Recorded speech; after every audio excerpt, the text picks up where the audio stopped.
Hello दोस्तों, मेरा नाम अंजलि है। अगर आपको दिल को छू जाने वाली कहानियां पसंद है तो चैनल को सब्सक्राइब जरूर करें। मैं 28 साल की हूँ और एक छोटे से गांव के घर में रहती हूँ।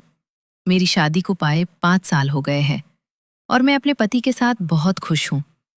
लेकिन आज मैं आपको अपनी जिंदगी की एक ऐसी कहानी सुनाने जा रही हूँ जो मेरे देवर के साथ जुड़ी हुई है। मेरे देवर का नाम राहुल है। वो मेरे पति से छोटा है, उम्र में 24 साल का और बिल्कुल जवान लड़का है। मजबूत बदन, लंबी हाइट और वो मुस्कान जो किसी को भी पागल कर दे। मैं खुद को आईने में देखती हूँ तो लगता है कि मैं अभी भी काफी आकर्षक हूँ।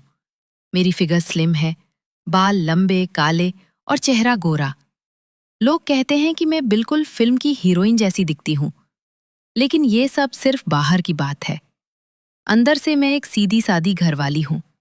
अब कहानी शुरू करते हैं। ये बात तब की है जब मेरा पति, जो एक छोटी सी कंपनी में जॉब करता है, उसे 1 महीने के लिए शहर से दूर ट्रेनिंग के लिए जाना पड़ा। घर में सिर्फ मैं और मेरा देवर राहुल थे, क्योंकि सासुर गांव के दूसरे हिस्से में अलग घर में रहते हैं। राहुल कॉलेज जाता है, लेकिन घर का काम भी संभालता है। उस दिन सुबह सुबह मैं किचन में चाय बना रही थी और राहुल सोकर उठा था। वो किचन में आया और बोला, भाभी आज चाय में थोड़ी ज्यादा चीनी डाल देना, मीठा सा लग रहा है आज मूड। मैं हंसकर बोली, अरे राहुल, मीठा तो तू खुद है, चाय में क्या डालूं, बस थोड़ा इंतजार कर। उसने मुस्कुराकर देखा और उसकी नजर थोड़ी देर तक मुझ पर रुकी, जैसे कुछ सोच रहा हो। मैं सोची, ये लड़का कितना नॉटी है, पर दिल में सोचा कि ये तो बस मजाक है। उस दिन दोपहर को मैं घर के पीछे वाले बगीचे में पौधों को पानी दे रही थी। ये हमारा छोटा सा बगीचा है जहां फूल और सब्जियां उगती हैं। राहुल भी वहीं आ गया, बोला, भाभी मैं मदद करूं? ये पौधे तो आपके हाथों से ही खिल रहे हैं। मैं बोली, हाँ आजा, ये वाला पौधा देखो कितना नाजुक है, धीरे से पानी डालना। वो मेरे पास बैठ गया और हम दोनों पानी देते रहे। उसके हाथ मेरे हाथ के पास आते और एक बार गलती से छू गए। मैं थोड़ी सी शर्मा गई, पर सोचा कि ये तो नॉर्मल है। राहुल ने कहा, भाभी आपके हाथ कितने मुलायम हैं, जैसे फूल की पंखुड़ियां। मैं हंसकर बोली, अरे तू भी ना इतना कॉम्प्लीमेंट देता है। अब चल अंदर चलते हैं, थक गई हूं। उसने मुझे देखा और उसकी आंखों में कुछ ऐसा था जो कह रहा था कि वो ज्यादा ही ध्यान दे रहा है। पर मैंने इग्नोर कर दिया, क्योंकि वो मेरा देवर है, फैमिली है। शाम को हम दोनों टीवी देख रहे थे। मैं सोफे पर बैठी थी और राहुल मेरे पास ही बैठ गया। प्रोग्राम में एक रोमांटिक गाना चल रहा था और वो बोला, भाभी ये गाना आप पर सूट करता है, आप भी इतनी सुंदर हो। मैं बोली, राहुल तू भी ना इतना फ्लर्ट करता है, तेरा भाई होता तो क्या कहता। उसने हंसकर कहा, भाई तो दूर है, अब मैं हूं ना आपके साथ।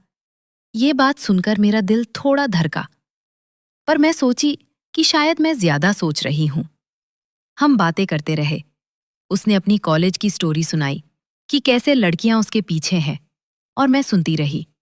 रात को खाना बनाते वक्त वो किचन में आया और बोला, भाभी आज रोटी बनाओ ना, आपकी रोटियां कितनी गर्म और मुलायम होती हैं।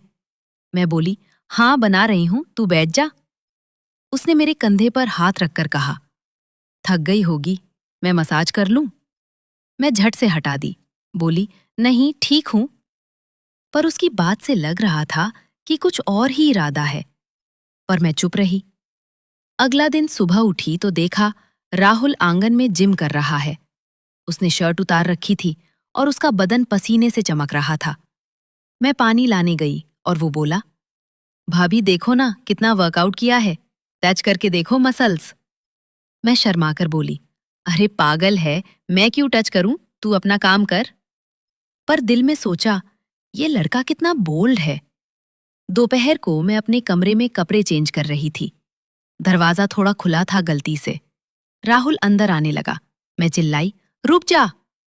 उसमें सॉरी बोला, पर उसकी मुस्कान से लग रहा था कि जानबूझकर। मैं सोची, ये तो हद कर रहा है, पर फिर सोचा कि शायद संयोग है। उस दिन शाम को हम घर की छत पर गए, क्योंकि मौसम अच्छा था। वहां बैठकर बातें करने लगे। राहुल ने कहा, भाभी, आपको कभी ऐसा लगता है कि जिंदगी में कुछ मिसिंग है? मैं बोली, नहीं तो सब ठीक है। उसने मेरा हाथ पकड़ लिया, बोला, मैं हूं ना, जो भी चाहिए बताओ। मैं हाथ छुड़ाकर बोली, राहुल ये क्या कर रहा है? तू मेरा देवर है। उसने कहा, हाँ भाभी, पर आप इतनी प्यारी हो, दिल करता है पास रहूं। ये बात सुनकर सस्पेंस बन गया। लग रहा था कि कुछ होने वाला है।